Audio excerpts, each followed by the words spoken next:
வணக்கம் நண்பர்களே, எல்லாரும் எப்படி இருக்கீங்க? லாவண்யஸ் வைப்ஸ் சேனலுக்கு உங்களை அன்புடன் வரவேற்கிறேன். இன்று நம்ம வீட்டுல சுவையான மணமணக்கும் கிராமத்து ஸ்டைல் கனவா குழம்பு எப்படி செய்வது என்று பார்க்கலாம். வாங்க ரெசிபியை பார்க்கலாம்.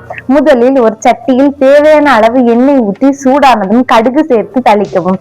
பிறகு கறிவேப்பிலை சேர்க்கவும்.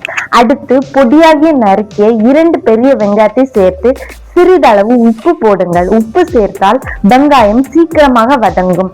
வெங்காயத்தை பொன்னிறமாகும் வரை நன்றாக வதக்குங்கள். இப்போது ஒரு தக்காளி மற்றும் 2 பச்சை மிளகாய் சேர்த்து நன்றாக வதக்கவும். தக்காளி நன்றாக வதங்கிய பிறகு 1/2 ஸ்பூன் மஞ்சள் சேர்த்து நன்றாக கிளறுங்கள்.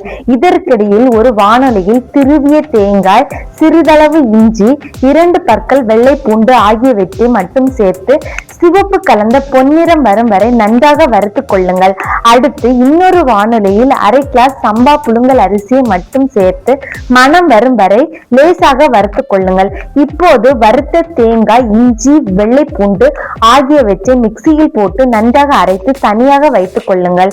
அதே போல் வறுத்த சம்பா புழுங்கல் அரிசியையும் நன்றாக பொடியாக அரைத்து தனியாக வைத்துக் கொள்ளுங்கள். இப்போது சுத்தம் செய்து நறுக்கிய கனவாவை வெங்காய கலவையில் சேர்த்து 2 முதல் 3 நிமிடங்கள் நன்றாக வதக்குங்கள். பிறகு அரைத்து வைத்துள்ள தேங்காய் விழுதை சேர்த்து தேவையான அளவு தண்ணீர் ஊற்றி நன்றாக கலக்கவும். அடுத்து 1 ஸ்பூன் மிளகுத்தூள், 1 ஸ்பூன் மல்லித்தூள், சிறிதளவு சிக்கன் மசாலா, சிறிதளவு கறி மசாலா சேர்த்து நன்றாக கிளறுங்கள். குழம்பு நன்றாக கொதித்ததும் அரைத்து வைத்துள்ள அரிசி பொடியை கொஞ்சம் கொஞ்சமாக சேர்த்து கட்டி இல்லாமல் கிளறுங்கள். உப்பு சரியாக இருக்கிறதா என்று பார்த்து தேவைப்பட்டால் சிறிது உப்பு சேர்த்து கொள்ளுங்கள். குழம்பு நன்றாக கெட்டியாக எண்ணெய் மேலே பிரிந்து வந்ததும் அடுப்பை அணைத்து விடுங்கள்.